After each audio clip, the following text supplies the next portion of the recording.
നമസ്കാരം. മലയാളി വാർത്തയിലേക്ക് സ്വാഗതം. ആലപ്പുഴ ഹരിപ്പാടിന് സമീപം കരുവാറ്റയിൽ ഒരു 16-കാരി 38-കാരനും ആത്മഹത്യ ചെയ്ത ഒരു സംഭവത്തിന് നടുക്കത്തിലാണ് നാട്ടുകാർ. കാരണം ഇതൊരു +1 വിദ്യാർത്ഥിനിയാണ്. കൂടാതെ ഈ ഒപ്പം ജീവനൊടുക്കിയ ആൾ വിവാഹിതനും 2 മക്കളുടെ അച്ഛനും കൂടിയാണ്. ഇത്തരത്തിൽ ഒരു മറ്റൊരു വിവാഹം കഴിഞ്ഞിട്ട് ഒരു മകളുടെ പ്രായമുള്ള ഒരു പെൺകുട്ടിയുമായിട്ട് ആത്മഹത്യ ചെയ്ത സംഭവം ശരിക്കും ആ നാടിനെ നടുക്കിയിരിക്കുകയാണ്. എന്തൊക്കെയാണ് ഈ വിഷയത്തിൽ കൂടുതൽ വിവരങ്ങൾ പുറത്തു വരുന്നത്? ശരിക്കും ഒരു നടക്കുന്ന സംഭവമാണ് ഉണ്ടായിരിക്കുന്നത്. അതായത് കഴിഞ്ഞ ദിവസം നമ്മൾ അറിയുന്നത് ഒരു 38-കാരനും 17-കാരിയും ട്രെയിനിന് മുന്നിൽ ചാടി ആത്മഹത്യ ചെയ്തു എന്ന രീതിയിലാണ് കഴിഞ്ഞ ദിവസങ്ങൾ നമ്മൾ ഈ വാർത്ത അറിയുന്നത്. പക്ഷേ പിന്നീട് അന്വേഷണത്തിൽ മനസ്സിലാക്കാൻ സാധിക്കുന്നത് ഈ 38-കാരനും 17-കാരിക്കും തമ്മിൽ ബന്ധമുണ്ടായിരുന്നു. ഈ ബന്ധത്തെ വീട്ടുകാർ എതിർത്തിരുന്നു. അപ്പൊ എതിർപ്പൊക്കെ ഇവർക്കിടയിൽ ഉണ്ടായിരുന്നു. അല്ലെ, ഏറ്റവും പ്രധാനപ്പെട്ട ഒരു കാര്യം, ഈ 38-കാരന് 2 കുട്ടികളുണ്ട്, ഒരു ഭാര്യയുണ്ട്. ഈ ഭാര്യയുടെ വീട്ടിനടുത്തുള്ള ഒരു പെൺകുട്ടിയാണ് ഈ 17-കാരി. അപ്പൊ അങ്ങനെ ആയിരിക്കണം ഇവർക്കിടയിൽ ഒരു ബന്ധം വന്നത് എന്ന് തോന്നുന്നു. അപ്പൊ എന്തായാലും ഇത് വീട്ടുകാരൊക്കെ എതിർത്ത ഒരു ബന്ധം, വീട്ടുകാരുടെ തീർച്ചയായിട്ടും സ്വാഭാവികമായിട്ടും എതിർക്കുമല്ലോ ഇങ്ങനത്തെ ഒരു ബന്ധം വരുമ്പോ. അതായത് ഒരു കല്യാണം കഴിഞ്ഞ് 2 കുട്ടികളുള്ള ഒരു വ്യക്തി, പഠിക്കുന്ന +1-ലായിട്ടുള്ള കുട്ടി, അപ്പൊ അത്തരത്തിലൊരു കുട്ടിയുമായിട്ട് ബന്ധം സ്ഥാപിക്കുമ്പോൾ തീർച്ചയായിട്ടും എതിർപ്പുണ്ടാകും. അത് ഒരിക്കലും അംഗീകരിച്ചു കൊടുക്കാൻ പറ്റാത്ത ഒരു ബന്ധം തന്നെയാണ്. അപ്പോ അത്തരത്തിൽ എതിർപ്പുകൾ ഉണ്ടായി. അപ്പൊ ഈ എതിർപ്പുകൾ ഉണ്ടായിരുന്നു നിലവിൽ. അപ്പോ പെട്ടെന്ന് എന്തുകൊണ്ട് ഒരു ആത്മഹത്യയിലേക്ക് നയിക്കപ്പെട്ടു എന്നത് ഒരു വലിയ ചോദ്യം തന്നെയാണ്. മാത്രമല്ല, ഈ പെൺകുട്ടി ഈ വീട്ടുകാര് ഈ ഒരു ബന്ധം വിലക്കിയിരുന്നത് ഈ പെൺകുട്ടിയെ വളരെയധികം വിഷമിപ്പിച്ചിരുന്നു. അതുകൊണ്ടാണ് ആത്മഹത്യക്ക് വേണ്ടി തുനിഞ്ഞതെന്നൊക്കെയാണ് പറയുന്നത്. നമുക്കറിയാം, കുറച്ചു നാളുകളായി ഇത്തരത്തിൽ വലിയ ഒരു ഏജ് ഡിഫറൻസ് ഉള്ള ഒരു കാറ്റഗറിയിലുള്ളവർ തന്നെ പ്രണയിക്കുകയും ആത്മഹത്യ ചെയ്യുന്ന ഒരു ടെൻഡൻസി കൂടി വരുന്നുണ്ട്. കാരണം ഈ കാസർഗോഡ് പോലും നമുക്കറിയാം, ഒരു 42-കാരനൊപ്പം ഇത്തരത്തിൽ 10ാം ക്ലാസ് വിദ്യാർത്ഥിനി ഒളിച്ചോടി 3-4 ദിവസം കഴിഞ്ഞതിന് ശേഷം ഏകദേശം ഒരാഴ്ചയ്ക്ക് അടുത്താണ് ഇവരുടെ ഒരു മൃതദേഹം തൂങ്ങി മരിച്ച നിലയിൽ തന്നെ നമ്മൾ കണ്ടെത്തിയത്. അപ്പോൾ അത്തരത്തിൽ അന്നും പല ആരോപണങ്ങൾ ഉയർന്നിരുന്നു. ഇത്തരത്തിൽ ഒരു ഏജ് ഡിഫറൻസ് ഉള്ള ഒരു വ്യക്തിയുമായിട്ട് ഈ 10ാം ക്ലാസ് കഴിഞ്ഞ ഈ വിദ്യാർത്ഥിനി ഒളിച്ചോടുക. അപ്പൊ അത്തരത്തിലൊരു കാര്യം, അതായത് നമുക്ക് ചിന്തിക്കാൻ പോലും കഴിയുന്നില്ലല്ലേ അത്തരത്തിലൊരു ഏജ്, അതായത് ഒരു അച്ഛൻ മകൾ ബന്ധം വേണ്ട ഒരു ഒരു സഹോദരന്റെ സ്ഥാനത്ത് നിൽക്കേണ്ട വ്യക്തിയാണ് 38 +1-കാരിക്ക്. അപ്പോ പോട്ടെ, ഇപ്പോ വിവാഹിതരല്ല എങ്കിലും പിന്നും നമുക്കൊരു കുഴപ്പമില്ല. അത് പ്രണയത്തിന് ഇപ്പോ ഏജോ അല്ലെങ്കിൽ മറ്റ് ഒരു മാനദണ്ഡം അല്ലല്ലോ. വിവാഹിതനല്ലായിരുന്നുവെങ്കിൽ പിന്നും കുഴപ്പമില്ല. ഇത് വിവാഹിതനാണ്, 2 മക്കളുണ്ട്, എന്നിട്ടും ഇങ്ങനെ ഒരു, ശരിക്കും പറഞ്ഞു കഴിഞ്ഞാൽ നമുക്കതിനൊരു എന്താ പറയാ, അതൊരു അവിഹിത ബന്ധമായിട്ട് തന്നെ കാണാൻ കഴിയും. എങ്കിൽ പോലും അതൊരു പോക്സോ കേസാണ്. കാരണം പ്രായപൂർത്തിയായ പെൺകുട്ടിയല്ല. ഇതും ഒരു പോക്സോ കേസ് തന്നെയാണ്. കാരണം പ്രായപൂർത്തിയായ പെൺകുട്ടിയല്ല. അപ്പോ വെറും 17 വയസ്സ് മാത്രമേ ഉള്ളൂ. അപ്പൊ ഇത്തരത്തിൽ ഇവർ തമ്മിൽ ബന്ധം സ്ഥാപിക്കുന്നു. പിന്നെ വീട്ടിൽ നിന്ന് ഷാമ്പു വാങ്ങിക്കാം എന്ന് പറഞ്ഞ് പുറത്തിറങ്ങിയ പെൺകുട്ടിയാണ്. പെട്ടെന്ന് തന്നെ ഇവരെന്ത് ചെയ്ത് ബൈക്കിൽ കയറുന്നു. ഈ ബൈക്കിൽ കയറി ഈ പറഞ്ഞ റെയിൽവേ ട്രാക്കിനടുത്തേക്ക് വരുന്നു. അത് ഈ അവിടെ ഗേറ്റ് കീപ്പർ ആണ് ഇത് കാണുന്നത്. അതായത് ഇതൊരു അധികം സ്റ്റോപ്പില്ലാത്ത ഒരു റെയിൽവേ സ്റ്റേഷൻ ആയിരുന്നു, ഒരു റെയിൽവേ ട്രാക്ക് ആയിരുന്നു. അപ്പൊ അവിടെ അസ്വാഭാവികമായിട്ട് 2 പേര് നിൽക്കുന്നു. അപ്പൊ ഈ ഗേറ്റ് കീപ്പർക്ക് ഒരു സംശയം തോന്നുന്നു.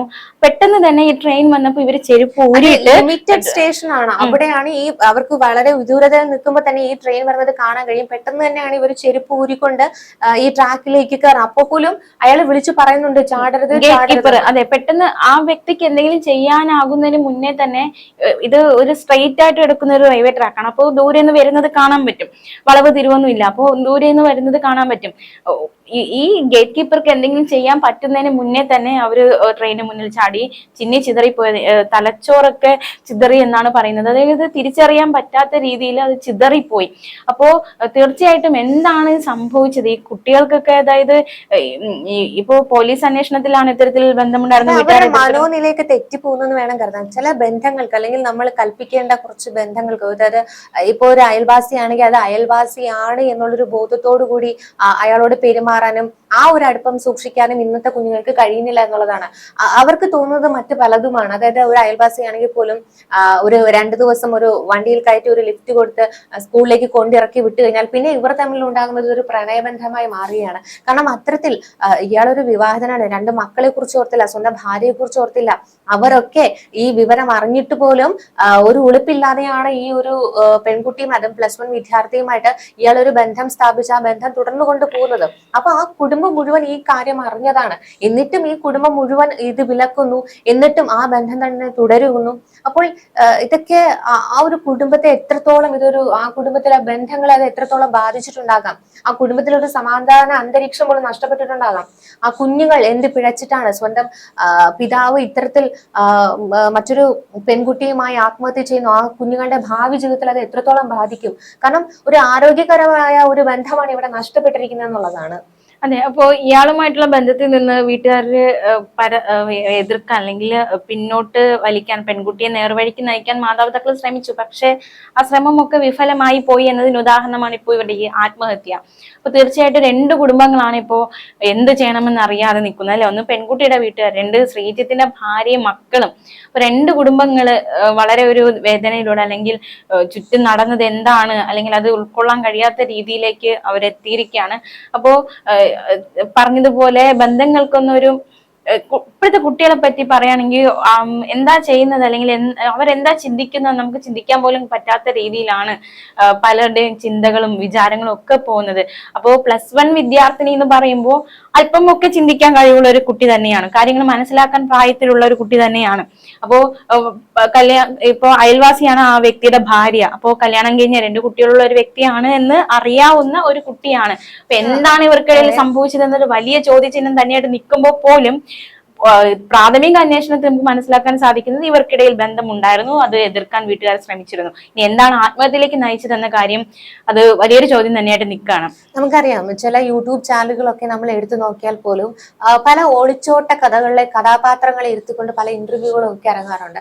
അപ്പൊ ഇതിലൊക്കെ പലരും ഈ വളരെ ചെറിയ പ്രായത്തിൽ തന്നെ അതായത് ഒളിച്ചോടി വിവാഹം കഴിച്ചിരിക്കും. അപ്പൊ ഇവരോടൊക്കെ എന്തിനാണ് ഇപ്പോൾ വിവാഹം ചെയ്തതെന്ന് ചോദിക്കുമ്പോൾ അവർ പറയുന്ന ഉത്തരം എന്ന് പറയുന്നത്, ഞങ്ങൾക്ക് പഠിക്കാൻ ഇഷ്ടമില്ലാത്തത് കൊണ്ട് ഇത്തരത്തിൽ ഒളിച്ചോടി, അല്ലെങ്കിൽ പരീക്ഷയെ ഭയന്നുകൊണ്ട് ഇത്തരത്തിൽ ഒളിച്ചോടി വിവാഹം കഴിച്ചു എന്നുള്ള ഒരു മറുപടിയൊക്കെയാണ് അവർ തരുന്നത്. അപ്പോൾ എന്താണ് ഒരു പഠിക്കേണ്ട സമയത്ത് പഠിക്കാതെ ഇത്തരത്തിൽ വിവാഹിതരാകും, അല്ലെങ്കിൽ ഒളിച്ചോടി വിവാഹിതയായി കഴിഞ്ഞാൽ തനിക്ക് ഇത്തരത്തിൽ പഠിക്കേണ്ട, മറ്റു പ്രശ്നങ്ങളൊന്നും വരില്ല, തനിക്ക് കൂളായി ജീവിക്കാം എന്നുള്ള ഒരു മൈൻഡ് സെറ്റാണ് ഇപ്പോഴത്തെ ആ ഒരു പെൺകുട്ടികൾക്കായിരുന്നാലും ആൺകുട്ടികൾക്കായിരുന്നാലും വരുന്നതെന്നുള്ളതാണ്. ചെറിയൊരു പരീക്ഷ പേടിക്കുന്ന ഒരു ജീവിതം എന്ന് പറഞ്ഞാൽ അതിനെക്കാട്ടിയും വലിയ പരീക്ഷകൾ നിറഞ്ഞതാണ്. അപ്പോ പഠിച്ച് പരീക്ഷ എഴുതാൻ വയ്യ എന്ന ചിന്തയിൽ ഇത്തരത്തിൽ പോകുന്ന ഒരു ജീവിതത്തിൽ മുന്നിലുള്ള പരീക്ഷകൾ എങ്ങനെ അതിജീവിക്കും അല്ലെ. അപ്പൊ അതിനൊക്കെ ഉള്ള ഒരു ട്രെയിനിങ് കൂടിയാണല്ലോ നമുക്ക് സ്കൂളിൽ നിന്ന് കിട്ടുന്നത്. അല്ലെങ്കിൽ ഒരു പരീക്ഷ അഭിമുഖീകരിക്കുമ്പോൾ ചില പ്രശ്നങ്ങൾ നമുക്ക് ഈ ഘട്ടത്തിൽ എന്തെങ്കിലും ഭാവിയിൽ എന്തെങ്കിലും ആയി തീരാൻ വേണ്ടിയിട്ടുള്ള ഒരു പഠനമാണ്, അല്ലെങ്കിൽ അതിനു വേണ്ടിയിട്ടുള്ള ഒരു അഭ്യാസ മുറകളാണ് നമ്മൾ പയറ്റിക്കൊണ്ടിരിക്കുന്നതെന്ന് വേണമെങ്കിൽ പറയാം. പക്ഷേ ഇവിടെ ആ പരീക്ഷകളെ പോലും, അല്ലെങ്കിൽ ആ ഒരു പഠനത്തെ പോലും വെറുത്തുകൊണ്ട് തങ്ങൾക്ക് ഒളിച്ചോടണം, തങ്ങൾക്ക് ഇനി പഠിക്കാൻ കഴിയില്ല, അല്ലെങ്കിൽ ജോലി, അങ്ങനെ ഒരു ഉദ്ദേശം പോലും ഇല്ലാതെ പലരും ഇത്തരത്തിൽ ഒളിച്ചോടുന്നുണ്ട്. കാരണം ഭാവി ജീവിതത്തിൽ ഇവരുടെ വിദ്യാഭ്യാസം ഇല്ല എന്നുണ്ടെങ്കിൽ ഒരു ജോലി പോലും ഇല്ലാതെ എങ്ങനെയായിരിക്കും ഇവരൊക്കെ ജീവിക്കുക എന്നുള്ളതാണ്. ചിലരൊക്കെ ഈ ഒളിച്ചോടിയിട്ട് വലിയ കാര്യത്തിൽ പറയുന്നത്, തന്റെ മാതാപിതാക്കളുടെ കയ്യിൽ വളരെയധികം പൈസ ഉണ്ട്, അപ്പോൾ എന്തെങ്കിലും ഒരു ആവശ്യം വരുമ്പോൾ അവർ തങ്ങളെ നോക്കിക്കോളും, തന്റെ ഭർത്താവ് പോലും ജോലിക്ക് പോകുന്നത് തനിക്ക് ഇഷ്ടമില്ല, തനിക്ക് പഠിക്കാൻ താല്പര്യമില്ല എന്നൊക്കെ വളരെയധികം ആത്മവിശ്വാസത്തോടു കൂടിയൊക്കെയാണ് ഇവർ വന്ന ഇത്തരത്തിൽ യൂട്യൂബ് ചാനലുകൾ വന്നിരുന്നത് വിളമ്പുന്നത്. തീർച്ചയായിട്ടും ഇത്തരത്തിലുള്ള കാര്യങ്ങളൊക്കെ ഇത് കണ്ടുകൊണ്ടിരിക്കുന്ന മറ്റു കുട്ടികളെയും കൂടി ഇത് സ്വാധീനിക്കുന്നുണ്ട് എന്നുള്ളതാണ്. അവർ നോക്കുമ്പോൾ അതെ, വളരെ എളുപ്പമാണ് ഒരു പ്രണയത്തിലേക്ക് കടക്കുക, ഈ പ്രണയത്തിന് ശേഷം ഇവരുമായി ഒളിച്ചോടുക. അപ്പോൾ തീർച്ചയായിട്ടും തനിക്ക് ഇത്തരത്തിൽ പഠിക്കേണ്ടി വരില്ല, സ്കൂളിൽ പോകേണ്ടി വരില്ല, കോളേജിൽ പോകേണ്ടി വരില്ല, ജോലി ചെയ്യേണ്ട, അത്തരത്തിൽ അതായത് ഒരു എഫേർട്ടും ജീവിതത്തിൽ എടുക്കണ്ട എന്നുള്ള ഒരു ചിന്തയോടുകൂടി ഇത്തരത്തിലൊരു സമീപനമാണ് ഇപ്പൊ വച്ചു പുലർത്തുന്നത്. തീർച്ചയായിട്ടും ഈ 38-കാരന്റെയും ഈ 17-കാരുടെ വിഷയത്തിൽ വരുമ്പോൾ നമുക്ക് അത് തന്നെയാണ് കാണാൻ കഴിയുന്നത്. പഠിക്കേണ്ട സമയത്ത് പഠിക്കാതെ ഒരു വിവാഹിതനായ ഒരു വ്യക്തിയുമായി അടുപ്പം സ്ഥാപിച്ചുകൊണ്ട് അയാൾക്കൊപ്പം ജീവിക്കാനായി തുനിഞ്ഞിറങ്ങുന്നു. വീട്ടുകാരുടെ മനോഭാവം പോലും, അല്ലെങ്കിൽ അവരുടെ നാട്ടുകാരൊക്കെ അവരെ എത്തരത്തിൽ കാണും എന്നുള്ളൊരു ചിന്ത പോലും ചിന്തിക്കാതെ അയാൾക്കൊപ്പം ഇറങ്ങിപ്പോകുന്നു, ആത്മഹത്യ ചെയ്യുന്നു അല്ലേ? അതെ, തീർച്ചയായിട്ടും. അതായത് അതാ ഞാൻ പറഞ്ഞത്, +1 പഠിക്കുന്ന ഒരു കുട്ടി എന്ന് പറയുമ്പോൾ അത്യാവശ്യം ചിന്തിക്കാനും ലോകപരിചയവും വിവരവും ഒക്കെ വെക്കുന്ന സമയമാണ്. അപ്പോൾ ചിന്തിക്കാവുന്നതേ ഉണ്ടായിരുന്നുള്ളൂ. ഇവിടെ രണ്ടുപേരും കുറ്റക്കാർ തന്നെയാണ്. പിന്നെ എന്താണ് സംഭവിച്ചതെന്ന കാര്യത്തിലൊക്കെ ഒരു വ്യക്തത വരേണ്ടതായിട്ടുണ്ട്. അപ്പൊ വീട്ടുകാരെ എതിർത്തിരുന്നു എന്ന് പറയുമ്പോൾ തന്നെ അവിടെ കുട്ടിയും കുറ്റക്കാരിയാകുന്നുണ്ട്. ദേശീയപാതയുടെ ഭാഗത്തു നിന്നാണ് ഇരുവർ എത്തിയത്. ഈ ബൈക്കിലാണ് രണ്ടുപേരും എത്തിയത്. ബൈക്ക് സ്റ്റേഷന് സമീപത്ത് പാർക്ക് ചെയ്ത ശേഷമാണ് ഒരു പ്ലാറ്റ്ഫോമിൽ എത്തിയത്. അതുവഴി കടന്നു പോയിരുന്ന തിരുവനന്തപുരം നോർത്ത് അമൃത്സർ എക്സ്പ്രസിന് മുന്നിലേക്കാണ് രണ്ടുപേരും എടുത്ത് ചാടിയത്. തലയടക്കം ചിതറിപ്പോയ സ്ഥിതിയിലായിരുന്നു. അപ്പോ ഈ ഗേറ്റ് കീപ്പറുടെ ആ ഒരു മാനസികാവസ്ഥ അല്ലെ, അതായത് തന്റെ കൺമുന്നിൽ രണ്ടുപേര് ചിന്നി ചിതറുന്നു. അത് മാത്രമല്ല, മിക്ക ട്രെയിൻ അപകടങ്ങൾ, അതായത് ട്രെയിനിന് മുന്നിൽ ചാടി പലരും ആത്മഹത്യ ചെയ്യുമ്പോഴും അതിന് സാക്ഷികളാവുന്നത് ഒന്നിൽ ഗേറ്റ് കീപ്പർ, അതിന് സറൗണ്ടിങ് നിൽക്കുന്ന ആൾക്കാർ, അല്ലെങ്കിൽ മിക്കതിനും ലോക്കോ പൈലറ്റുമാരും. ഈ സംഭവത്തിൽ ഇപ്പൊ നമ്മൾ രണ്ട് ഉദാഹരണം എടുത്ത ഷൈനി മക്കളും ആത്മഹത്യ ചെയ്തപ്പോൾ ലോക്കോ പൈലറ്റ് അത് നേരിട്ട് കണ്ടുകൊണ്ടിരിക്കുകയാണ്. തിരുവനന്തപുരത്ത് IB ഉദ്യോഗസ്ഥ ആത്മഹത്യ ചെയ്യുമ്പോഴും ആ ട്രാക്കിൽ കൂടി നടന്നു പോകുന്നു, പെട്ടെന്ന് മുന്നിൽ ചാടുന്നു, ലോക്കോ പൈലറ്റ് സാക്ഷിയായി. ഇപ്പൊ ഈ ഒരു ആത്മഹത്യക്കും ലോക്കോ പൈലറ്റ് സാക്ഷിയായിരിക്കുകയാണ്. അടുത്ത സ്റ്റേഷനിൽ തന്നെ ഇറങ്ങി ഈ വിവരം പറയുകയും ചെയ്തു, ഇതുപോലെ രണ്ടുപേരെ ഇടിച്ചിട്ടു എന്നൊരു കാര്യം.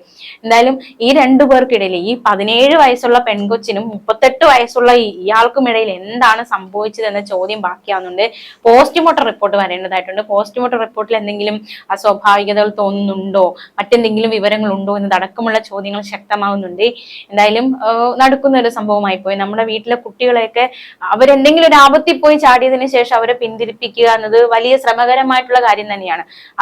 അതിനേക്കാൾ അവർ ആ ഒരു ആപത്തിലേക്ക് എത്തുന്നതിന് മുമ്പ്, അല്ലെങ്കിൽ ഇത്തരത്തിൽ വഴിതെറ്റി പോകുന്നതിന് മുന്നേ അവരെ അത് വഴിതെറ്റി പോകാതിരിക്കാൻ വേണ്ടിയിട്ടുള്ള ഒരു കെയർ അല്ലെങ്കിൽ ഒരു മുൻകരുതൽ നമ്മൾ എടുക്കുക. അല്ലാതെ ചില കുഴികളിൽ പോയി വീണ് കഴിഞ്ഞാൽ പിന്നെ അവിടെ നിന്ന് വരിക എന്നത് വലിയ പാട് തന്നെയായിരിക്കും. പക്ഷെ തിരിച്ചു വരുന്നവരുണ്ട്, എല്ലാം മനസ്സിലാക്കി തിരിച്ചു വരുന്നവരുണ്ട്. അല്ലാത്തവരാണെങ്കിൽ ഇങ്ങനത്തുള്ള പല വാർത്തകൾ, അല്ലെങ്കിൽ ഇങ്ങനത്തുള്ള പല ദുരന്തങ്ങളും അത് അവസാനിക്കുന്ന വാർത്ത നമ്മൾ വീണ്ടും വീണ്ടും കേൾക്കേണ്ടി വരും. അപ്പോൾ ഇങ്ങനത്തെ സംഭവങ്ങൾ ഇനി ആവർത്തിക്കാതിരിക്കട്ടെ, അല്ലേ?